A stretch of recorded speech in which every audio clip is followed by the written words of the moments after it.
Welcome to the Nonsense in the Chaos. I'm your host, Jolie Rose. My guest today, Dan Sumption, is someone that I met on the last pilgrimage, walking the Spine of Albion.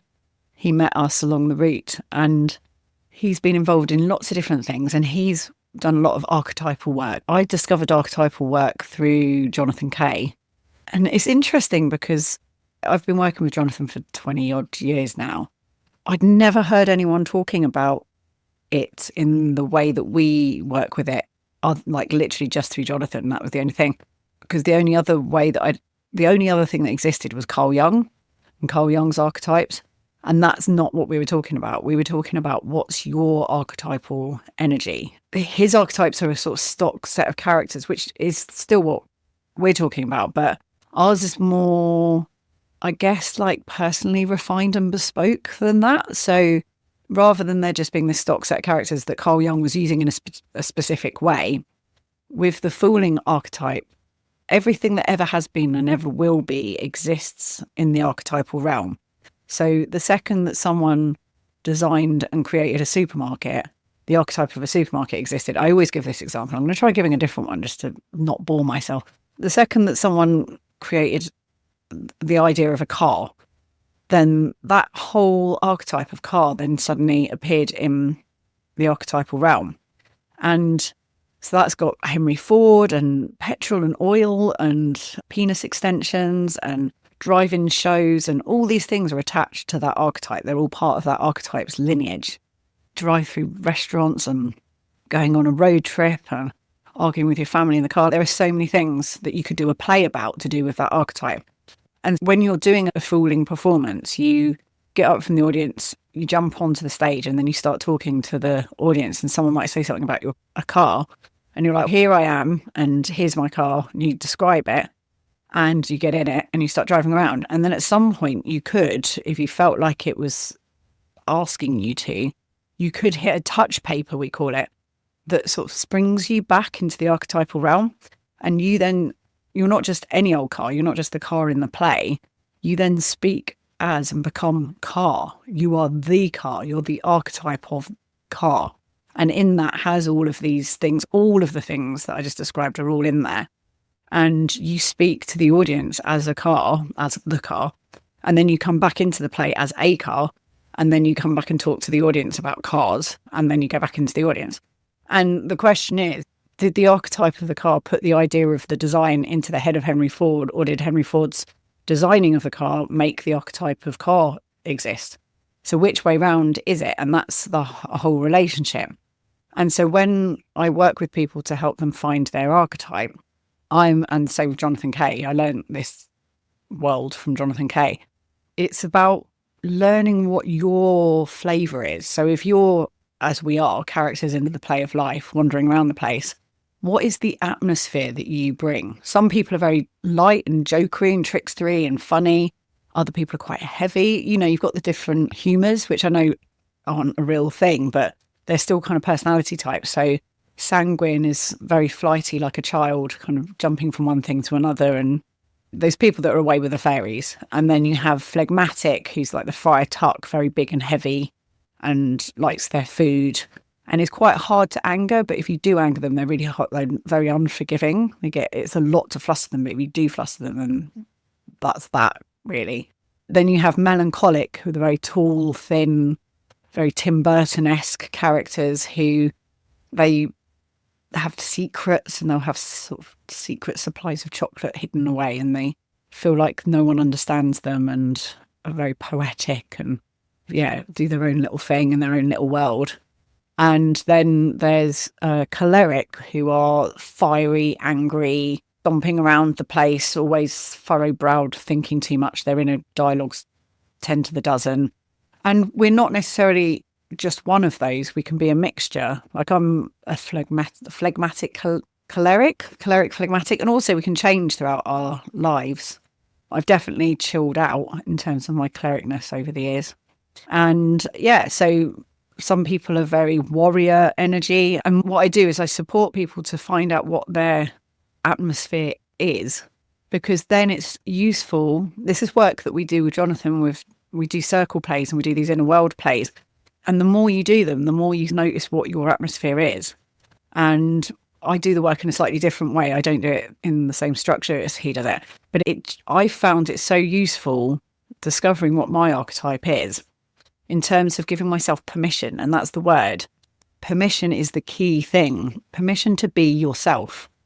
An example for me is that I moved to this tiny little island and I got together with someone who's 22 years younger than me. That's outrageous. It's crazy. And I could have blocked myself from doing that and not ended up in the most incredible loving relationship that more just literally everything that I've ever dreamed of. I could have missed out on that. I could have denied myself that by being like, oh, this is socially inappropriate and I shouldn't do that and I can't do that, and blocking myself. But I didn't, because my archetype is Aphrodite, the goddess of love and sex. And so within my lineage, because I've looked at and thought about what kind of representation I am of Aphrodite on earth. And within my lineage, I have real kind of working class strumpet type vibe. And I've got the warrior as well. So I see myself as sacred Hora's warrior, which are characters like Mole Flanders and Nell Gwyn and Nancy from Oliver Twist and Willow from The Wicker Man, who she lives on the tiny little island of Summer Isle, and the young men are brought to her to lose their virginity, and she like teaches them how to have sex. And she's Aphrodite incarnate on the island. And I just was like, this is who I am. So I give myself permission to be allowed to enjoy this beautiful love that I've encountered and not say, no, you're not allowed this, because it's part of my archetype. Like, what else am I going to do? I'm meant to work in a pub and I'm meant to have beautiful, amazing, exciting and inspiring love affairs with younger men. And that's okay. And it's not younger men, it's a young man. But it's living by your own rules rather than the rules that are being placed upon you. And we live in this world where there's this cultural thing of older men can date young women and that's fine. But if it's an older woman, it's frowned upon. But obviously Bridget Jones has just come out with her version of it. And everyone's like, oh yeah, that's great. So hopefully this stupid social thing will be dismantled, because I actually think in the world that we live in today, the death rattle of the old guard of patriarchy is really unelegantly dying in front of us. I almost have sympathy for how embarrassingly, what's the word? I mean, it is unelegant. I don't know what the word is, but just, yeah, it's embarrassing to have to watch. But holding that space for the patriarchy to die, and that's what's happening. It is because younger generations don't think like that. So it is literally dying. Once these people are gone, it will be gone. The new generations are not part of that reality. There might be tendrils of it in some of them, but like my partner and other people that I meet are absolute shining rays of hope, and they don't see the world the same way as these old rattling patriarchal knobheads who are on the way out. So it's the end of their days and they're dying ungracefully. That's the word I was looking for, ungracefully, and it's embarrassing. But we've just got to hold that space, because also it's not nice to be dying. So we're holding that space for them. But I do think that women my age and older have all awakened and have woken up to what is going on in the world, and more attracted to younger men because they are from the new paradigm. Love all of my male friends here on Sark. I absolutely hugely love them. But I am not going to give my life and time and energy to someone who drinks Carling. That's just not what's going to happen. And the same with my ex-partner. I wish him well and I love him to pieces. He's someone that I care about and I don't have animosity towards him. But he just felt like a dinosaur, and it's just a different world now. I'm living in a different world. And so, yeah, younger people are way more on the same page. And I think that they learn a lot from a sexy, wise old woman as well. So it's a win-win in both directions. I don't know why I'm talking about this. Oh yeah, archetypes, that's right. So yeah, archetypes are a big thing, and it's a really brilliant thing to learn about yourself because it does give you that freedom and permission. I feel like with the archetype, it's not limiting your choice. You can still do whatever you want. But through my archetype, I know what textures I like. I know what colours I like. I know what my decor should be like. I know what kind of clothes I should wear. I know what stories and things I'm going to be drawn to. And I'm going to unapologetically embrace those things. And that for me is like sexy reds and raunchy colours and pinks and satins. And I want my life and world to seem like an Aphrodite temple and for everything to be sexual and lovely and yummy and scrummy and delicious and be surrounded by roses at all times. And then my name's become Rose. So it's just fully embracing all these things. And Dan, who I'm interviewing today, is someone who is very connected to his archetype. He's the Fool, and that's something that keeps coming up for him throughout his life. And it feels like it's part of his atmosphere and part of who he is, this foolishness and just openness to the absurd and breaking the rules and breaking the conventions of things. So yeah, I'm looking forward to meeting him, and I really enjoyed getting to know him better because I've only met him the once through walking with him, which is always a really nice way to meet someone. But then we've also interacted a lot through social media since. But yeah, this was the first time we really chatted and I got to know his story. So without further ado, here's Dan Sumption.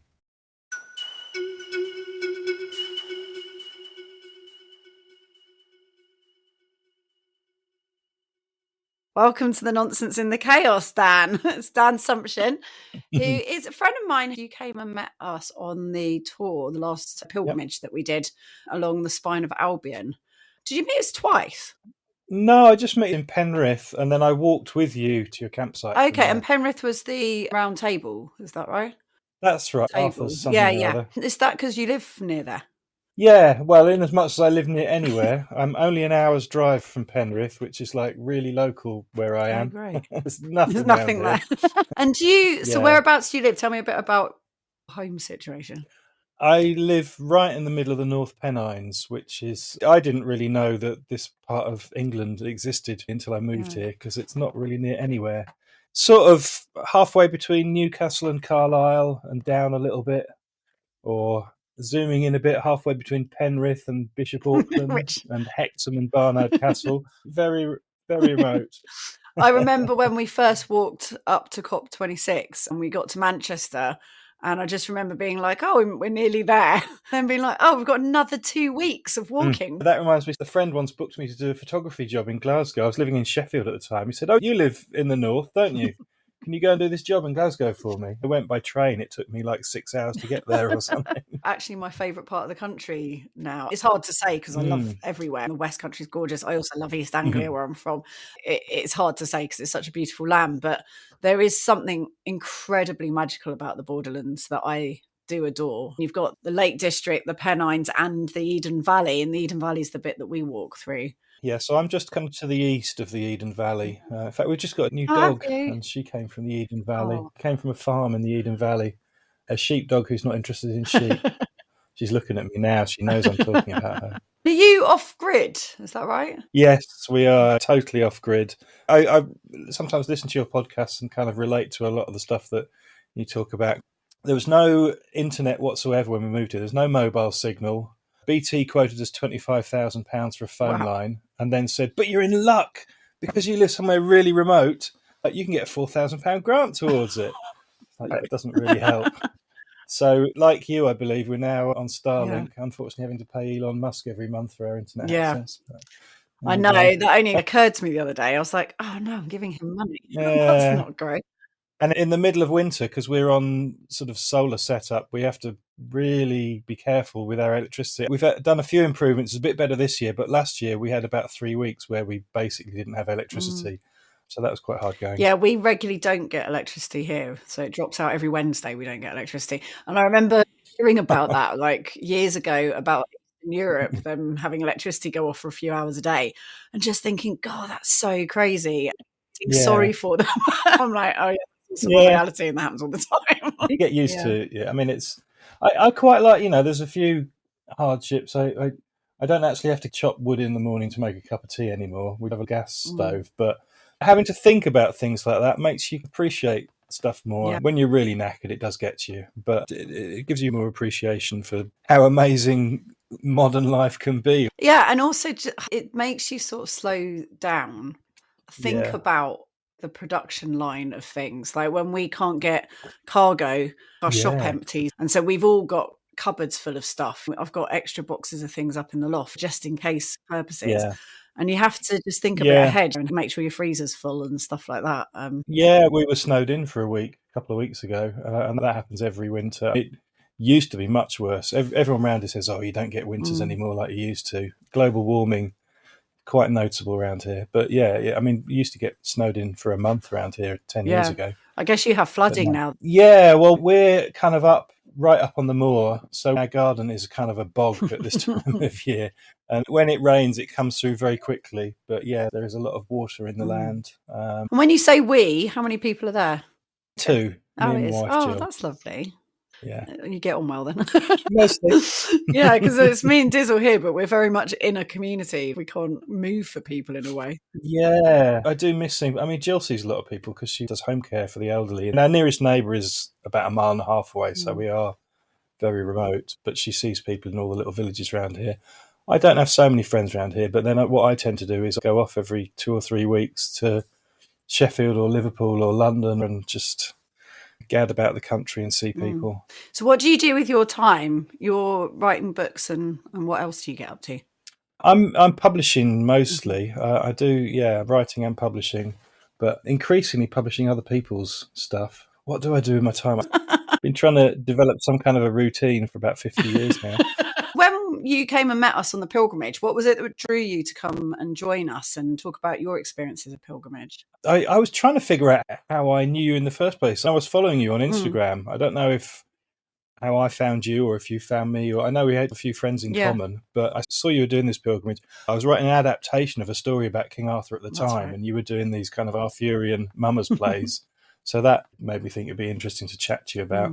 I did a book called King Arthur versus Devil Kitty because I discovered this 12th or 13th century story where King Arthur, Merlin kind of tells King Arthur, "I'll go over to the Alps, like over there in France. They've got this giant kitten that's killed all the people in the local villages.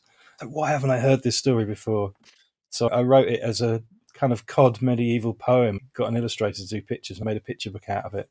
So that was all going off at the time you were doing the pilgrimage. I've got my copy of that. Yay. We went away to Dragon Hill, which is where the lines cross, the Michael and Mary line and the Spine of Albion line cross.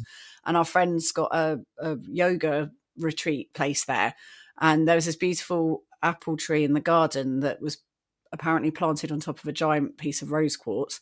And we're there at the bottom of Dragon Hill with the white horse / dragon looking down on us.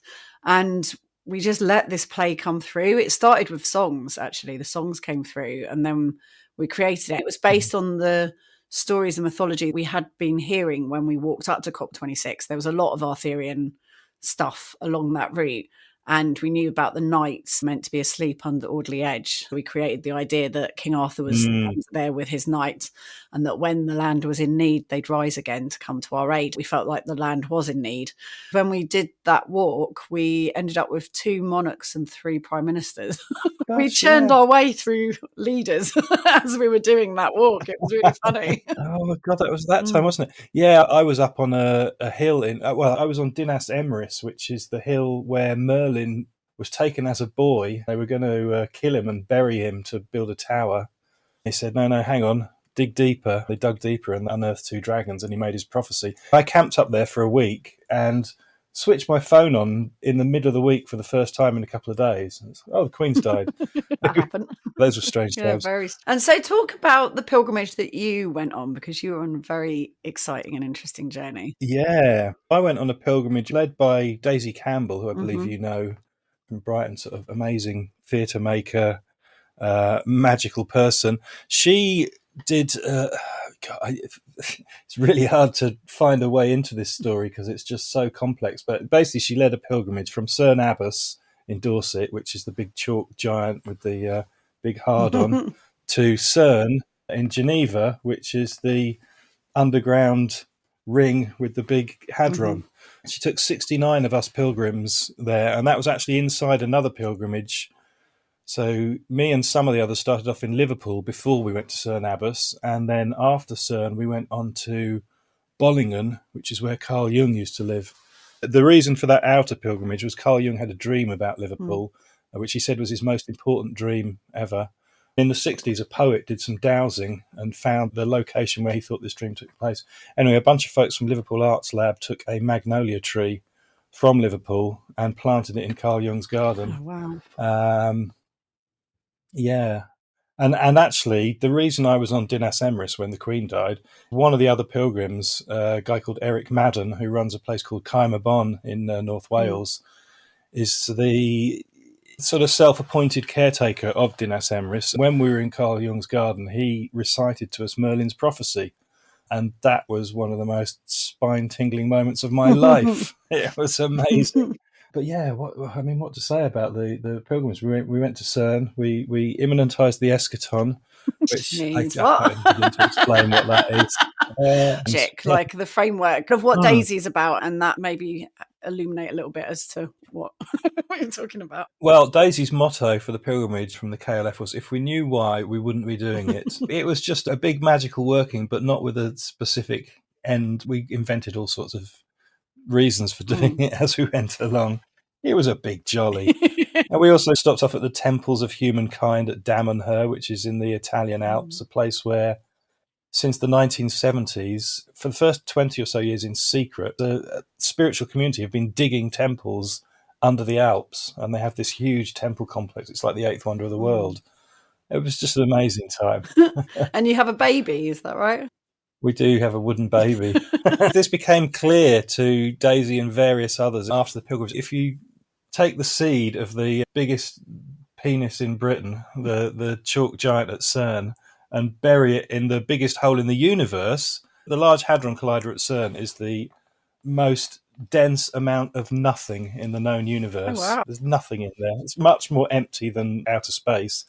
Yeah, obviously you're looking to conceive some kind of a child. Various magical signals came through. So we had a magical child that was born a year and a day later on Dinas Emrys. Every 23rd of April we celebrate the child's birthday. Fantastic sculptor Pete made a wooden baby about a couple of feet high out of a lightning-struck oak tree on Dinas Emrys. There's a whole bunch of us who are foster parents to this magical child. Again, we don't know quite what that means, but some really fascinating coincidences and occurrences just arise just out of it's like play, I suppose. Does it feel like it's still unfolding, the play of all of it? Oh, yeah, it is. And I think this year is going to be a really big one. It's the child's 5th birthday. It'll be the 6th anniversary of us going to CERN. And it feels like something big is going to happen. I have a huge feeling about this year. This year feels like a big year in lots of ways. Yeah. Yeah. And so, I mean, world event. Yeah, exactly. Kind of going haywire, but yeah, in not a good way. But I think I'm really hoping some good is going to come out of it. It feels like there's going to be interesting changes afoot. Yeah, the kind of embracing of nonsense and alternative narratives and a disruption, part of the key to taking down the well-woven story that we are being sold through the news and everything, you know. Yeah, I think the bad actors in this, the people who are doing all the awful stuff, seem to have a better hold on that than a lot of our natural allies are kind of clinging to an old model that doesn't really work anymore of, hang on, this should all be more sensible than it is. Yeah. No, it's time to stop being sensible. When the enemy is not being sensible in any shape or form, it's time to completely throw the script out the window and start being silly yourself. I fully agree with that. And I think it's almost up to us to let those sort of people know that we're on their side if they do that, because people need to know that it's okay. It's okay for them to drop the act, and, you know, you don't need to be wearing a suit and you don't need to be talking in a particular way. Actually, we would be more supportive of you if you didn't. And that's the reason why these other people are the backing and support that they are, is because they're not acting like that. So yeah, that feels like it's quite an important thing.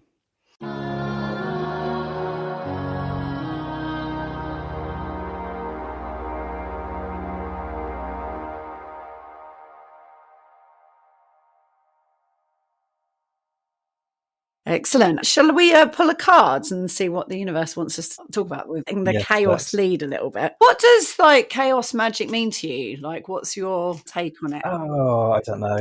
It's funny. I was talking to someone about this the other day. I'm not really into the kind of magic where you're like, I'm going to manifest something for myself. That results-based stuff doesn't feel right to me. I guess what chaos magic is using anything that works to make magic, but that's not my kind of chaos magic. My kind of chaos magic is just leaning into the chaos and allowing the universe to create what it will through me, I guess. I'm exactly the same. I find manifesting quite dangerous in that Yeah. I don't believe in it. I don't think it's real. You're trying to I think that it helps to put some positive energy out there and to be trying to like push for something to happen, and doing something make you feel a bit more like something's going to happen in a universe where you have no control. I feel like you're going to get more results from things like encouraging boundaries in yourself, for example, by doing spells that support you with boundaries, just because that's reprogramming. That's neural linguistic programming, really. You're just tricking yourself into doing something different. When it comes to getting a new house or getting a partner or something like that, I mean, possibly it will help you be a bit more confident when you're trying to do it. But I think you can also mess yourself up by being attached to an outcome that might never happen or might not be good for you if you do just jump on that and you miss out on something better that's right next to you because you're not looking at it. I heard something on another podcast about someone who was trying to manifest themselves a private jet. And for me, that explains everything that's wrong with that approach. Yeah, exactly. It feels grabby. And what can you do? It's either going to come or it's not. I think the universe has a much better sense of what should be than I do. I've got certain desires and preferences, but I'll let the universe figure it out. Yeah, I'm fully on board with that. Letting the universe lead. Do you feel like the universe is sentient? I went through a very kind of scientism phase of sort of Richard Dawkins and all that kind of stuff. But no, particularly the more I work with this kind of stuff, the more you see, oh yeah, there's something with a sense of humour there. Yeah, it is. And even if it's not true, I always, fun. Yeah, there's part of me that's like, you're hurling through space on a lump of rock and it's whatever gets you through the night. And just being completely atheist wasn't enough for me. There was something lacking. So for me, I don't care whether it's true or not. It just gives I said on the immersion weekend this weekend, because I had the women come over for in bulk, and I said, you can't polish a turd, but you can roll it in glitter.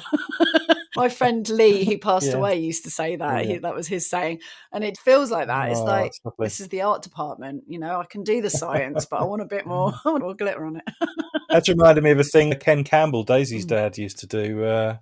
Used to be a lot of dog turds around his house in Epping Forest, and he used to go out at night and turn them into little creatures, put smiley faces on them and stuff like that, just to make them more obvious. Oh, he's a legend. You can't polish a turd, but you can stick googly eyes on it. Yeah, I loved Ken Campbell. I met Ken Campbell a few times. He was friends. I never did. Yeah, he was a dude. And then, Daisy lived in Brighton, and I used to put on cabarets with her, with Poppy Kay, Jonathan Kay's daughter. So that's how I ended up working with Jonathan, was through Poppy.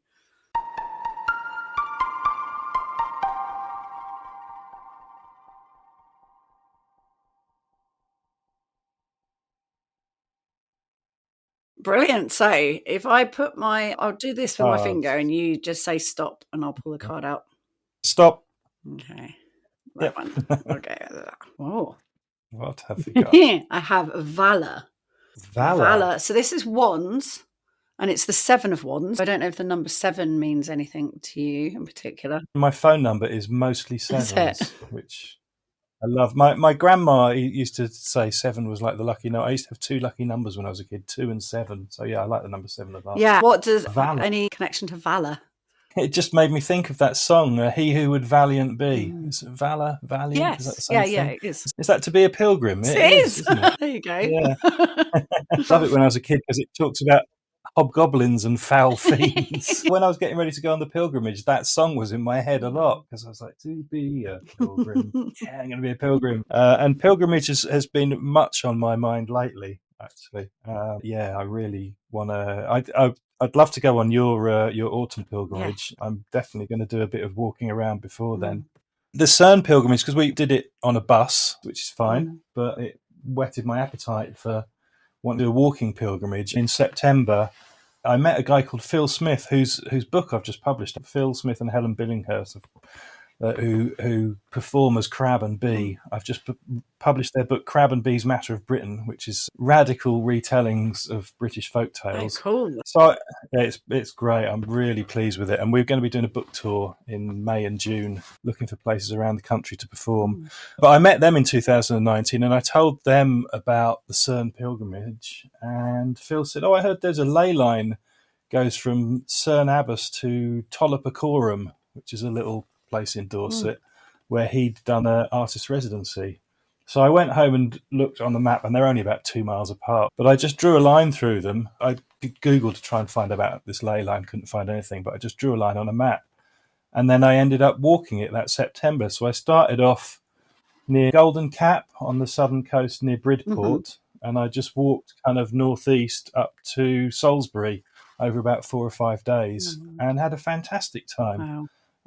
Actually, you ask about chaos magic. That was just, doing a random thing like that just produced so many wonderful little chance coincidences and happenings. And yeah, I think going on pilgrimage does that. And valor. I've been thinking about chivalry a lot recently as well. I've been reading Percival, Parsifal, Holy Grail quest stuff. Yeah, I think it's good to have valor.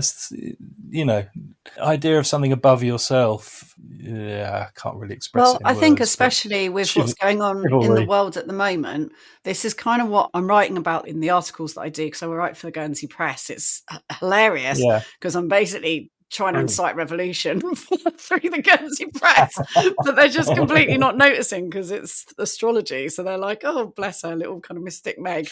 And I'm like, yeah, now rise up, people. I am saying to people, it's time. What would you die for? Like, what is it that you actually would die? Because we might well be getting close to the point where we might be having to lay our life on the lines to protect someone hiding in our attics. We're not far off that situation. A couple of years ago, I published a thing called Krill Journal. My publishing company is called Pete Krill Press, and I just thought krill, nice little shrimpy things. It was open access, basically submit anything you want and I will publish it. I meant to do another one last year, but I didn't. I want to do it again this year. I was thinking I might have a theme. What would you create if this was the final year of humanity as we know it? Because things are coming to a head. In my head, I've been preparing for this my whole life. I think in the 90s, I could see this coming. The perspective I've always had on it is the Lisa Simpson vibe, because literally Simpsons came out when I was little. So I grew up with those, I was Lisa at the time, and then grew up and kind of found Homer more funny. But then that moment in time, I got into WWF. I was into the wrestling, but I mean the wildlife. I did like the wrestling. Do you know what? I always used to think of that as Wildlife Fund and got confused when people mentioned the wrestling. But when you said it then, just assumed the wrestling. The 90s children. But yeah, the World Wildlife Fund have just seen for a long time that there was no way that we were going to do something about the planet in the way that we need to, which feels like, I feel like if there is some sentient thing going on, or if this is a game, or if it's a simulation or a play or whatever it is, the end of level bosses that we have make complete sense for where we need to next get to, which is to go back to a more cyclical way of being. When we were last cyclical, we didn't have the understanding and learning that we have now from having been more linear. I feel like it is that thing of finding the balance that makes us the spiral, having the linear and the cyclical at the same time. It's not one or the other. It's coming together and balancing. And then that might be the end of the game. We don't necessarily want that to happen, because then that's the end of that and we start again. But I do feel like it's for humans to get off the, like when a dog gets comfortable, does the circling round and then gets comfy and lies down.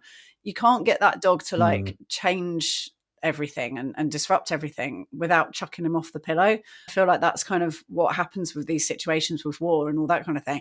For us to actually change things and make big shifts, we have to sort of have screwed up a bit before we do that in our little lives as well as in our bigger lives. It takes a relationship breaking down or having to move out your house or a parent dying or something for you to really change your life. Yeah. So yeah, it feels like it's kind of It's very hard to talk about because you are talking about people's lives, people dying out there, and there's going to be many more people dying. There was a great episode of the Emerald podcast. He did an episode on cosmic justice. His episodes are they're often quite long. I think this one was about 4 or 5 hours long because he had to hedge what he was saying so much because, he was saying essentially that we are in a just universe, but it's hard to square that with the fact of so many awful things going on. But there is a longer game. It's hard seeing what goes on. And it doesn't, it's not just because that's why I've never been on board with everything happens for a reason thing, because it doesn't. I feel like the one thing we have control over is what we make it mean. Yes, everything does happen for a reason if you make it mean that. If you're able to take things that happen to you and find meaning in them eventually, quite often you can't immediately, but if enough time passes by, then at some point you can find, but that's your own. Yeah, most of the best developments in my life have come out of things that initially have seemed terrible. Yeah, exactly. I always think of it like a tent. Like the good times is the material, but the pegs that get banged in, they're the bits that give you shape. So, and the poles kind of sticking up and stuff. They're the things that define your character and give you definition. My tent's got inflatable poles. Lucky you. Brilliant. And that sort of feels like Valor as well. Tent poles and it's also the walking sticks. Yes. There's the walking sticks. It is. Oh, I have here with me, right, a tree guardian stick. You got a tree guardian stick. Because I visited, after listening to your podcast. And Geraldine, Gordon. Yes, I visited Gordon and Geraldine. Purely having heard them on your podcast, I emailed Gordon and said, I've written a book about drawing trees. Do you want a copy? Wow. And Geraldine came back and said, if you're in the area at all, pop in for lunch. So I did. Oh, that makes me so happy. That's amazing. So you're a guardian as well. Excellent. I am. And this stick, it was only about 2 weeks ago I was there, but I've used this stick so much and I love it. It's wonderful. Gordon makes these amazing hazel walking sticks. Yeah. Have you given yours a name? It feels like part of me now. Oh, I haven't, no. I thought about that. The name. Hazel? It's a good name. Yeah, mine's called Sherwin, which was the only other pilgrim that I met on my first pilgrimage. And it was an Indian chap, and I'm pretty sure he realised that he was homosexual and was on a pilgrimage of just accepting who he was, giving his job up and giving his life up. And it was really cool. And I was like, yeah, good on you. I named my stick after him, Sherwin. Excellent. Right. I'll have to think about that. Yeah, you'll have to feel and see what comes through. Yeah.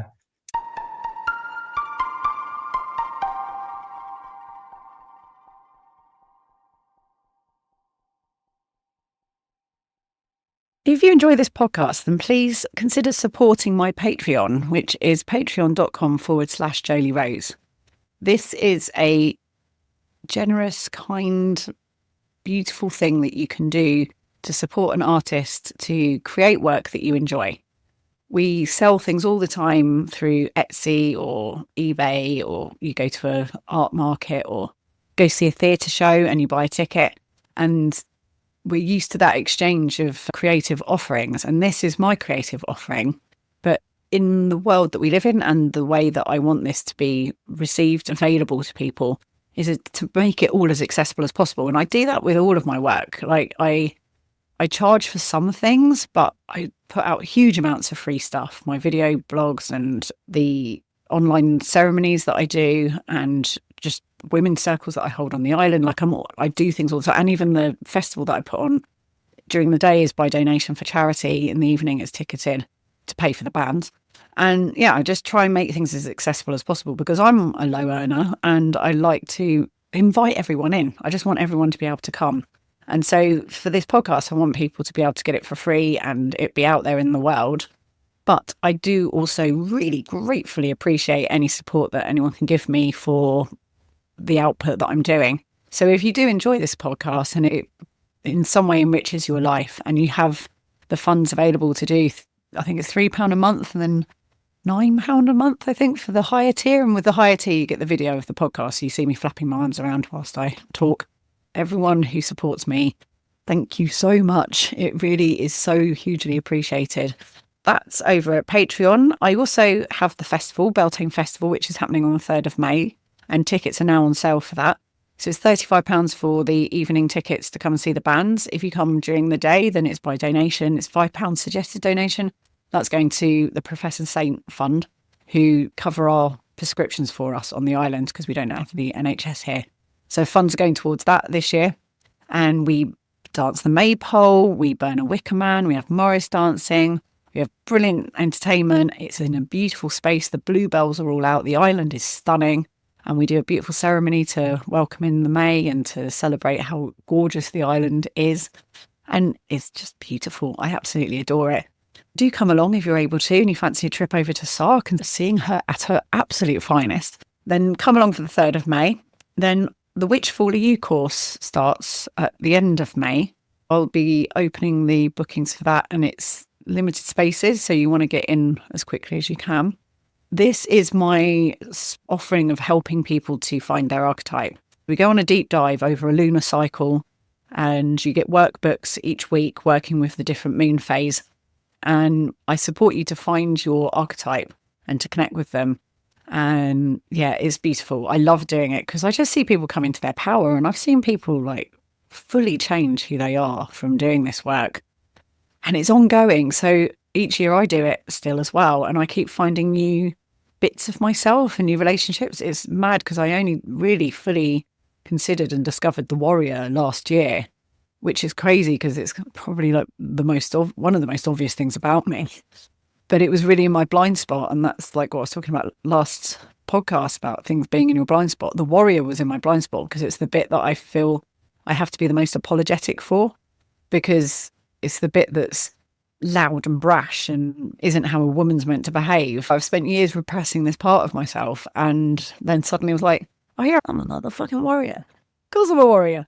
And let that bit in. And it was so empowering. And yeah, so I'm supporting people with that, with the Which Fool Are You course, and that begins at the end of May. And if you want to find out more about that, then email me. You can see in the show notes, there'll be an email address that you can get in touch with me through.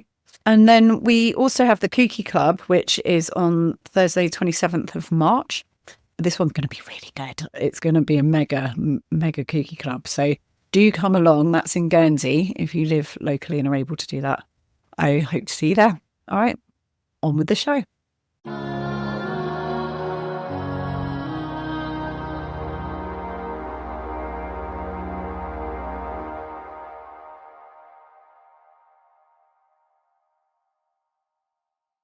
Right, we'll do another card. Okay. Stop. Prince of Wands again. So we've got a lot of wand action going on. Prince of Wands. Well, it's the staff, yeah, isn't the it? staff's there. Okay. This one, so you've got the lion. We're about to hit a Leo full moon. The next full moon's a Leo full moon. The fire. Yeah, fire. Yeah, suit it's the then. fire suit. Right. And just look, I mean, it's a bit like the Chariot card, but the Chariot card's not going anywhere, whereas this card is very much, he's fierily going along. Looks very, in his power. How are you feeling at the moment? Are you feeling full and fiery? Coming into my power. I had my 56th birthday this week. Oh, happy birthday! Thank you. Getting a dog as well. That helps. Getting a dog and a staff. Yeah. And now I'm going somewhere on pilgrimage. You're going to come with me on a pilgrimage. Yeah. You know, it's because you're Aquarius. You know about the age of Aquarius that we're in. Have you been hearing about that? Yes. I know there was all that stuff in the 60s about the age of Aquarius, and it seems to have taken a long time coming, but we're there now, are we? I think there's different definitions. So it might be that, although I think the Age of Aquarius song was in Hair, wasn't it? It was. For why that was in there. Yeah. But yeah. This is Pluto in Aquarius. Pluto's moved into Aquarius for the first time in 240 years. And when the 60s, we would have been not in the Capricorn age yet. So they were singing that song kind of before we got into the Capricorn age, which was, very patriarchal and institutional and heavy. I'm a Capricorn and we've now gone into Aquarius. How do you feel? Have you noticed a lightness or? Yes, there's something about this year. I felt it almost with the changing of the year. I just feel like things are going places. I feel a lot more together in my head. Last year, I had a terrible year for many reasons. I was really down for a lot of it and I didn't get a lot done, but I feel that's completely turned around now. I'm exactly the same. I had lots of good things happen last year. I got married, which was wonderful. And then we had Boomtown. Did the opening for Boomtown, which was a big thing, which was wonderful. That's with Megan. Do you know Megan? Megan, I was wanting to mention this because I love all your sort of foolery stuff. I've always really identified with the fool myself. when I was a kid in the Woodcraft folk, we used to do Morris dancing. And I always used to be the fool. Everyone else was doing all the moves. I would just dance around the outside with a balloon on a stick, hitting people. I met Megan through a thing called Festival 23, which is also how it was literally the veering committee for Festival 23, which my friend, the poet Selena Godden, dragged me along to, was what made me believe in magic and abandon Richard Dawkins. And Megan was at that. So they had a random ballot out of the 500 people going to the festival to decide who was going to be the fool of the festival. And for some reason, I just knew it was going to be me. Oh, wow. And it was. Oh, wow. And Megan made me a fool's hat. That's amazing. Wandered around calling me fool. Fool. That's so cool. That's possibly how we know each other, is through Megan. That sounds like that's the connection. Yeah. She's amazing. So talk about Festival 23 and the number 23, because that's all linked. Oh my God. Yeah. Well, everything for me has come through that in the last few, when was that? 2016. So yeah, everything in the last 8 or 9 years. So yeah, Selena performed a poetry night in Sheffield, staying at my house, and said, "Oh, tomorrow I'm going to a meeting about some little festival. I think it sounds interesting. Do you want to come along? I think little festivals are going to be the future." I was like, "Yeah, I'm right up for that." And I went along and met all these people. Funnily enough, I was 46 at the time. When 23 years earlier, when I'd been 23, Spiral Tribe, who were like a rave crew in the early 90s, moved into my friend's flat, and they were all into number 23. And I was in my Richard Dawkins phase at the time, talking rubbish about magic numbers and 32. Look out for 32s instead. 23 years later, I was dragged along to Festival 23. And this woman, Anwin, subsequently became a really good friend, performed a spell to make the festival work. And one spell was just like, I've been looking at all of this the wrong way. I can still fit this into my scientific worldview, but there's just so much more out there of playing with possibility of just being magical. And yeah, and so then I went to the festival, made so many new friends, and pretty much everything I've done since then has revolved around that group of people who I met around Festival 23. Just fantastic, creative people who make stuff happen, just open-hearted. It's amazing. That's what Boomtown has at its core as well. So all the people that are creating Boomtown are all chaos magicians, and they know exactly, they're doing it purposefully. And it does feel so magical. Like that's what I'm inspired by. Funny thing about the Festival 23, the veering committee, as they called it, the meeting that organised it. So I worked in the business world for many years and been to lots of meetings. It was the most efficient, well-organised meeting I've ever been to, but at the same time, it was so much fun and chaotic. It was just brilliant. It's like, I want to be with these people. They just get stuff done. Totally. Boomtown's the most organised festival I've ever been involved in. Like Glastonbury, a couple of weeks before we go, we're still cobbling everything together. At Boomtown, they're asking for my paperwork months in advance. They're very organised. Organised chaos, that's what we like. Megan is amazing. She's so good. She's so good at this stuff. Precision discordianism, yes, exactly. They call Precision discordianism. Awesome. I love it.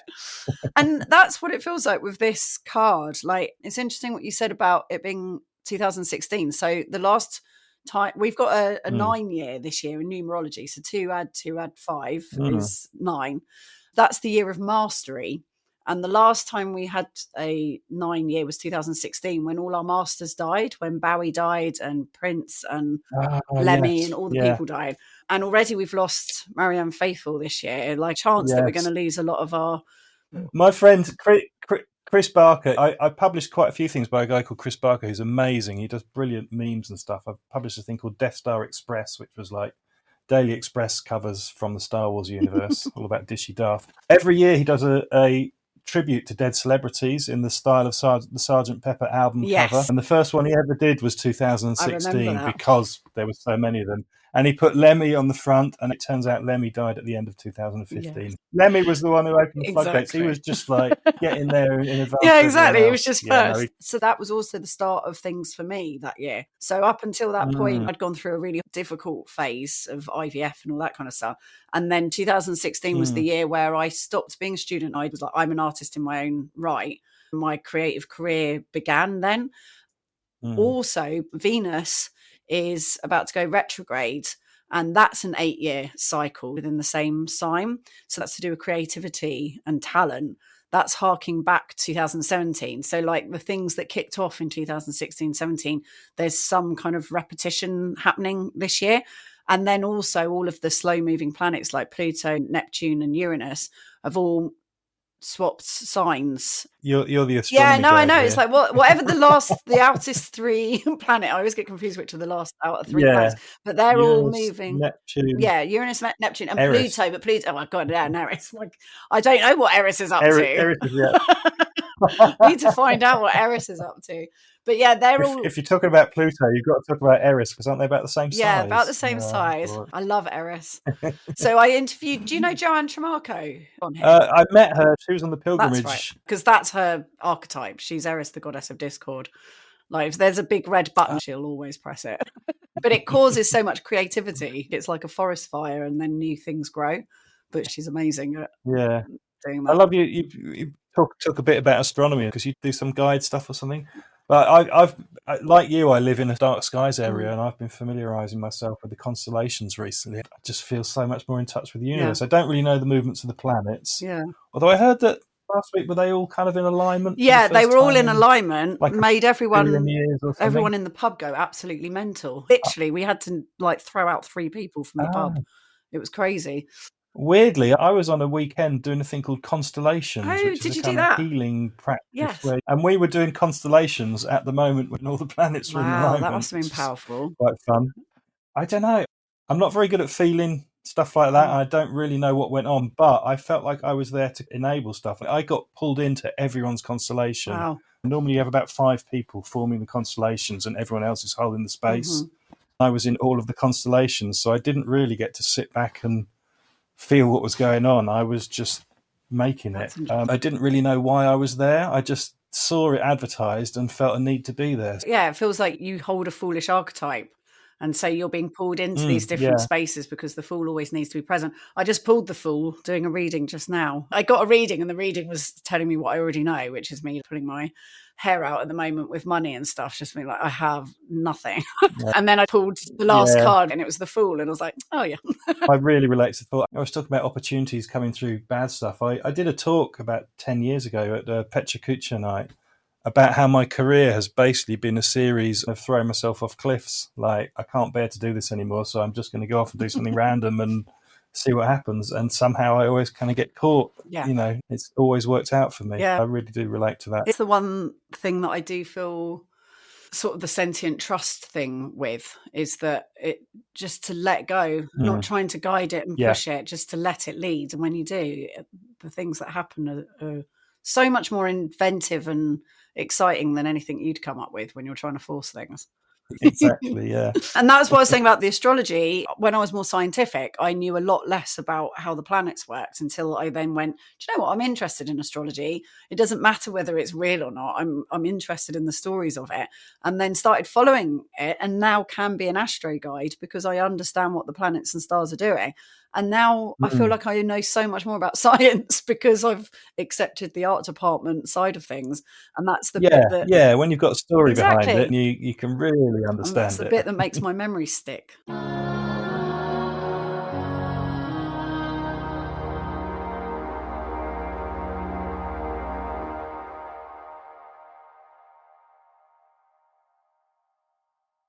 Right, let's do the last card. Okay. Stop! Cool. This is the Prince of Cups. And this is very much the inner world, drinking from the inner world. It's like an eagle kind of bird that he's riding instead of the chariot. So it's like stopping and drinking from this inner watery world place and reflection. And so how's that feeling for you at the moment? Well, I've been trying to connect with the land around where I live, and I feel like the land here is kind of made of water. We are up on it wells up out of the ground everywhere.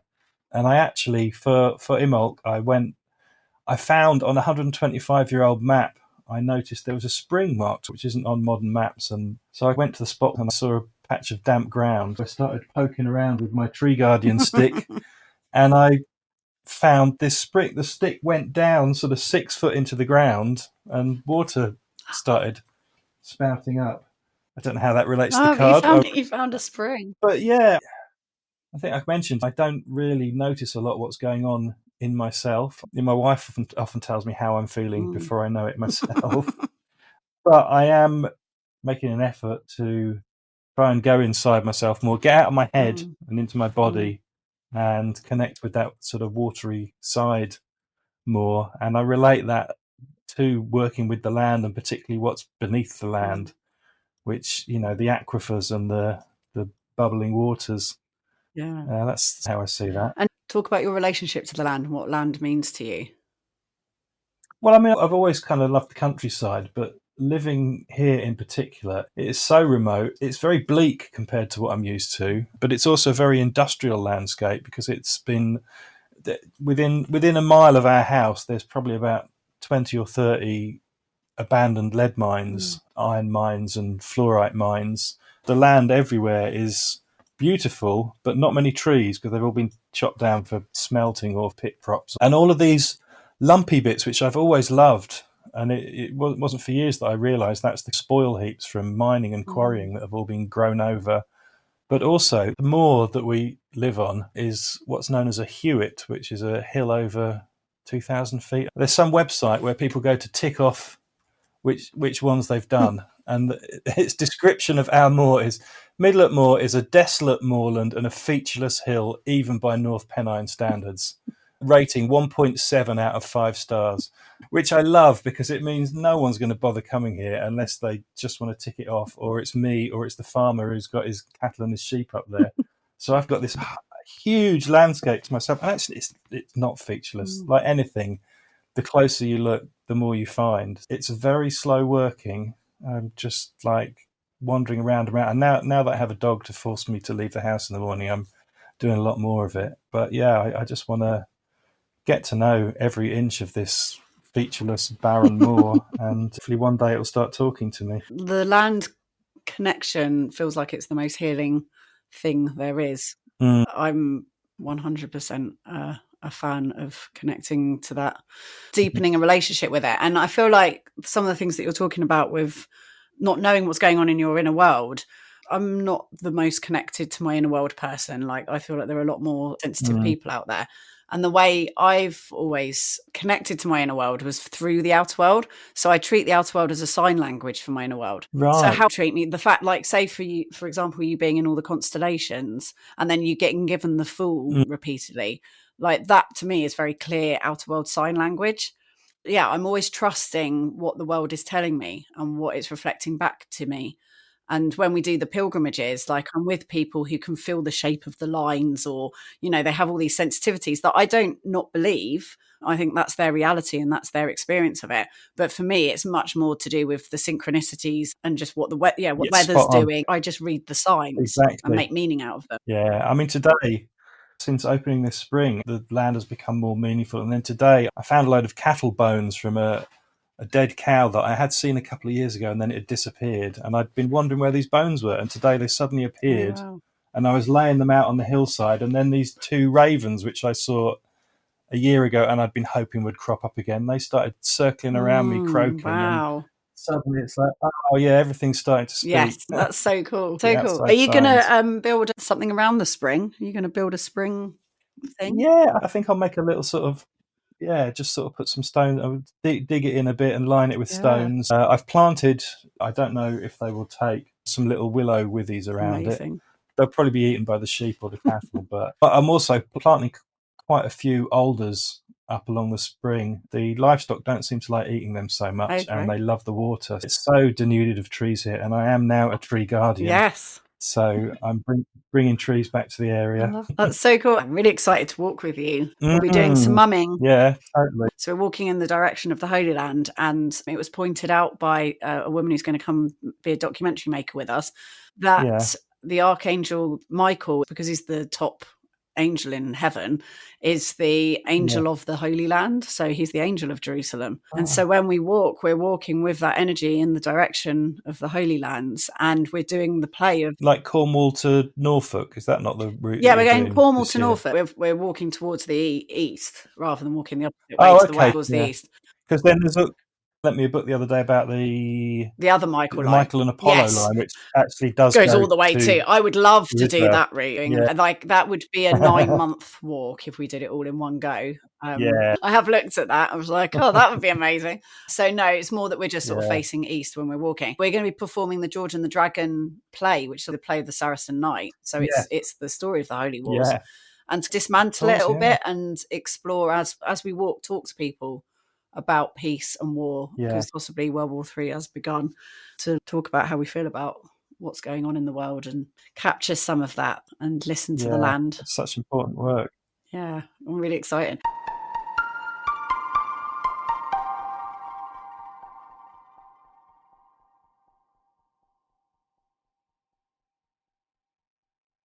The Chaos Crusade is the last thing. If you had a Chaos Crusade, people, what would you get people to do? So something I've been doing is singing to the land when I walk. I mean, it's kind of easier because there's no one around, so I don't feel too embarrassed. You can kind of mumble it.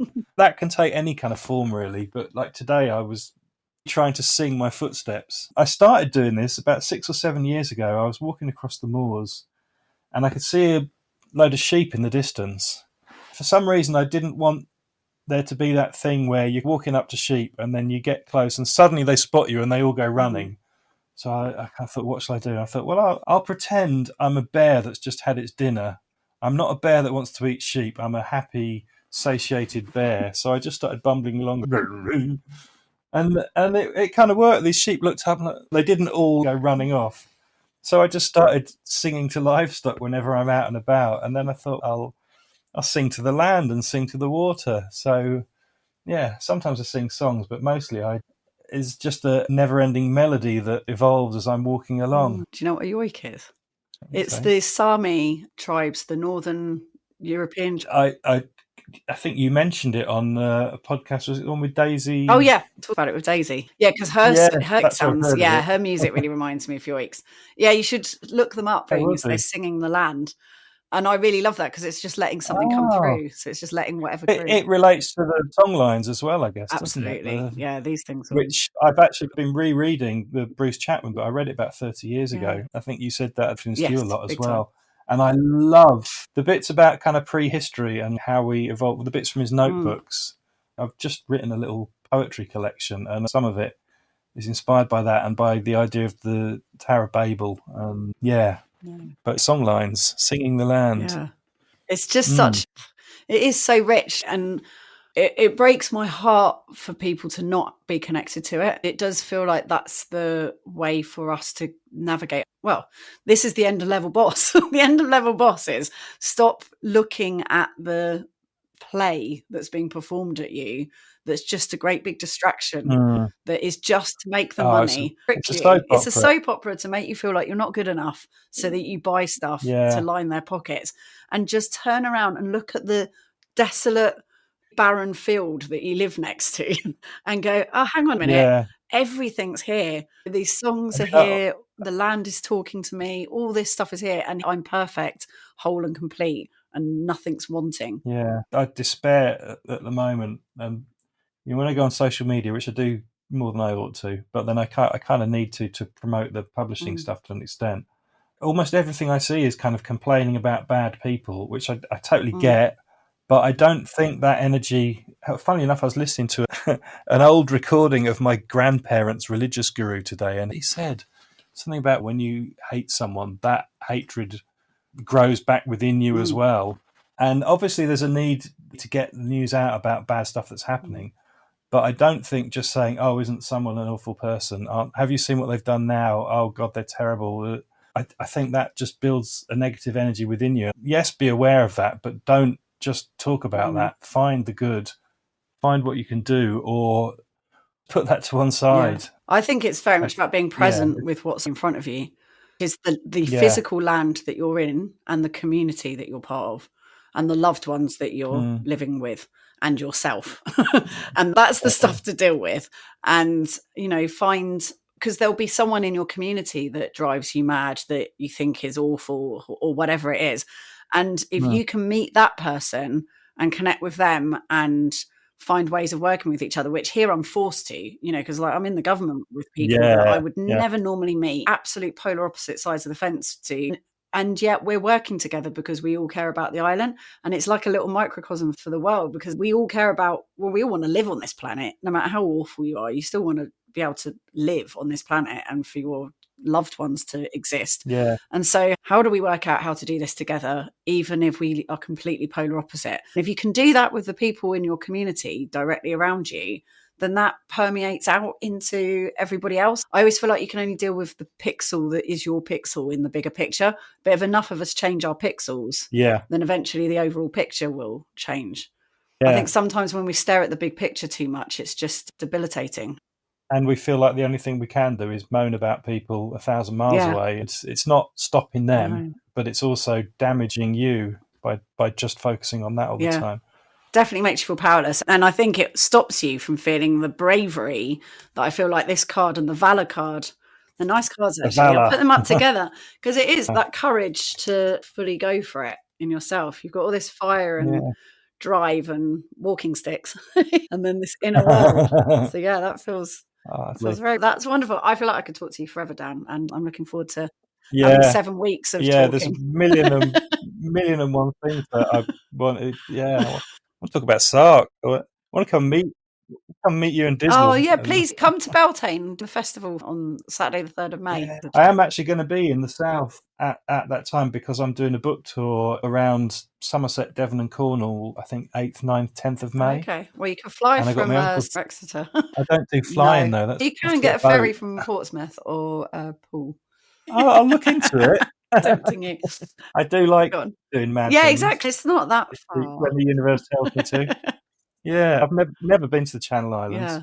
They are amazing. It's very beautiful and just it's got the joy of feeling like you're in the 90s, the backwardness of that as well. So there's slightly bigoted perspectives that you're like, oh my God, I literally haven't heard anyone say anything like that since the 90s. But it's got the simplicity. Well, it's like the 70s where I live in a lot of ways. Although, oh gosh, but then you do get some wonderful community. I was actually in tears at a local gig that we had where they got some band that cost a bit more than the usual band. They said, we can't lay on food, so everyone bring your own food. And everyone turned up. So we had a little community feast. No, that's horrible right. Noise. But it's a very kind of restricted community. Yeah. It's a very... Funnily enough, there's a lot of retirees here from Kent and Sussex. And I was like, why are they all up here in the north? I mentioned this to a friend. He said, white flight. It's like, oh my God. Wow. Yeah. It's quite possibly what it is. There's a lot of Reform Party support around here. That's what I mean about meeting your enemies. Because, you know, we've got locals that just haven't been exposed. There's a lot of really outrageous things. The things I hear said in the pub, I'm absolutely shocked. To having lived in Brighton for 20 years and being at the edge of inclusion and political correctness is like, wow, I can't believe what you just said. But then that's what I mean about meeting your enemy, because I also like those people, and then my friends talk to them about it. There is a move, particularly in the sort of people I view as my natural allies, more kind of left-leaning, for kind of cancelling people out. Like, I won't talk to you. I got cancelled because I'm friends with someone who talked to someone who talked to someone who, when say if you do live in Brighton, you're able to just be within that community of your natural allies and cutting everyone else off. You just become islands, and you do need to engage with people who have despicable views sometimes, because otherwise nothing's going to change. It's why Sarks, I prefer. So there is a gay community, there is a black community, there is, different ethnic groups, but they are all separate. Whereas in Sark, we have one black person, one trans person, one gay person, and everyone knows and likes them. Even though they might be bigoted, they still like that person. You can then have conversations where you're like, what about how you feel about that person? And they're like, oh yeah, I like them. And it's like, well, yeah, but that's the point. So it does mean that we're all more exposed to difference. It's just one person.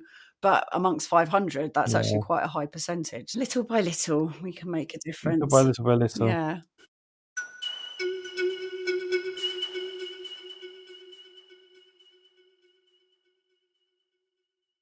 How fabulous was that? Thank you so much, Dan Sumption, for coming and talking, it was fascinating to get to know him better. I just love his attitude to life. It's an example of the stepping into the unknown and how anything can happen, which is what the whole point of this podcast is. When I trust the universe and I step off the cliff into the unknown, amazing things happen that are way weirder and more creative than anything I could come up with. And you can see this evidenced in Dan's life, that when he says yes and he just goes for it and he just puts himself out there and puts himself in positions where he just goes and, it's great that you went and spoke to Gordon and Geraldine. I love that happened. That's my first knowledge of a podcast kind of date that people have connected and met because of the podcast. So that's really exciting. And just for him to go and do that, and he's then ended up being a tree guardian, and that's really cool. And all of the exciting things he's done. I would have loved to have been on the Cern to Cern pilgrimage. It sounded absolutely fantastic. It's so much fun. I love Daisy Campbell. I want to say she's a genius, but she's also she's more than that. She's a space for possibility and magic to occur, and I love that so much. And I did know her in my early 20s, but it's a very long time ago now. For Dan to have been part of that and to have had that amazing experience of going to from Cern to Cern, and then he's coming with me on the pilgrimage this year, which I'm excited about because I want to hold that space for possibility and for anything to be able to happen, and how to keep cracking open, because I am, as much as I embrace all of this, I'm all earth. I'm a Capricorn. I'm very earthy, so I can be quite literal. In the Fooling structure, I'm not archetypal. I'm commentary, which is at the front of the stage talking to the audience, like me doing the podcast. I'm better at this than I am at being archetypal. So Daisy Rickman with her music is being this kind of ethereal Kate Bushy thing. Like, my natural setting is at the front of the stage. And that, again, like knowing your archetype, it's just good to know where you naturally exist. And then from that, you stretch yourself by then pushing yourself into different places. I work better performatively if I start in the archetypal realm because it makes me start slow. Hard for me to slow down when I'm already fast. So if I begin a performance in commentary, which is where I am now talking to you, it's really difficult once the adrenaline's kicked in for me to slow down. And so then to be able to go into a play and do 4/4 theatre or go into an archetype is really difficult. Whereas if I start archetypally really slow and as if I'm huge, I'm a huge giant god and I speak from this big slow place, and then move forwards into a play and then come forward and talk to the audience, that is much easier for me to do because I'm calm. I'm starting from slow. So even though my natural place is at the front of the stage, that's not necessarily the place for me to always be and always do things. It's good to know what your other zones are like to be supportive and to stretch you and make life more interesting and make your work more interesting. I'm looking forward to walking with Dan. I think we've got a lot to talk about and it's going to be an interesting experience. And I'm looking forward to what deconstruction and chaos he brings to it and to work with him to support me to do it more. That's the thing, is that I like collaborating with people and working with other people because it helps me be less rigid and fixed in my kind of commentary-ness. Looking forward to that. But I will be walking with Dan in the autumn. And that's all for now. So thank you so much. I'll speak to you again next week. See you at the end on.